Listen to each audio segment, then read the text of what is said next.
Քրիստոսի չարչարանքները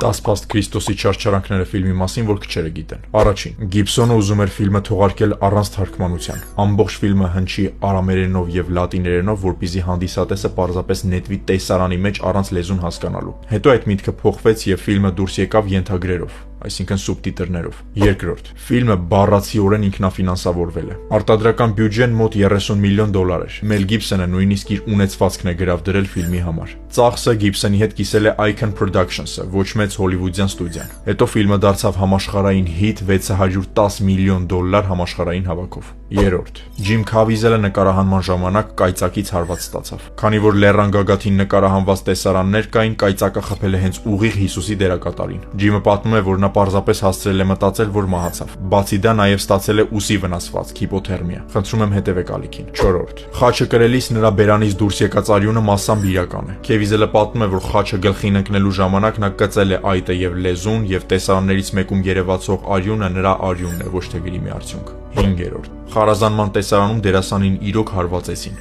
Ֆիլմի ամենածանր տեսարաններից մեկում մտրակի հարվածը սխալ հաշվարկվեց եւ կտրեց դերասանի մաշկը։ Այդ պատճառով տեսարանի մի մասը դարձավ ավելի իրական, քան նախատեսված էր։ 6-րդ. Գիբսոնն ինքը եղել է կադրում, սակայն դրա մասին քչերը գիտեն։ Ֆիլմի ամենածանր պահերից մեկում, երբ Հիսուսի ձեռքերին մեխ են խփում, երևում է հենց Մել Գիբսոնի ձեռքը։ Դա ռեժիսորական շատ ուժեղ ժեստ էր, որ մենք բոլորս մասնակցում ենք այս պատմությանը։ 7-րդ. Ֆիլմի լեզուները մաքուր պատմական վերարտադրություններ չէին, այլ վերակառուցված եւ միտումնավոր անհարթ։ Սցենարը սկզբում գրվել էր անգլերեն, հետո թարգմանվել լատիներենի եւ վերակառուցված արամերենի։ Լեզվաբանական աշխատանքների մեջ երբեմն միտումնավոր սխալներ էին թողնվել, որպեսզի այն մարդիկ, ովքեր պետք է այդ լեզուն օտար խոսեին, ավելի բնական ստացվեր։ Այսինքն ֆիլմի լեզուն ոչ թե պարզապես հնագույն լեզու էր, այլ աուդիո դրամատուրգիա։ 8-րդ. Երուսաղեմը կառուցվեց Իտալիայում, ոչ թե Մերձավոր Արևելքում։ Ֆիլմը հիմնականում նկարահանվել է Հռոմում, սակայն որոշ տեսարաններ նկարահանվել են Մատերայում եւ Կրակոյում։ 9-րդ. Ջոն Դեբնի սաունդթրեքը այնքան լավ աշխատեց, որ նույնիսկ Օսկարի անվանակարգ ստացավ։ Ֆիլմի երաժշտական թեման գրել է Ջորջ Դեբնին եւ այն ստացել է Academy Award nomination։ Եվ 10-րդ. Հիսուսի կերպարի դիմահարդարումը տևում էր 7-ից 8 ժամ։ Քեվիզելի վրա դրվում էր ծանր պրոթեզ, կեղծ վերքեր եւ արյան էֆեկտներ, ինչի պատճառով նա ստիպված էր ամեն օր տրամադրել 7-ից 8 ժամ միայն դիմահարդարմանը։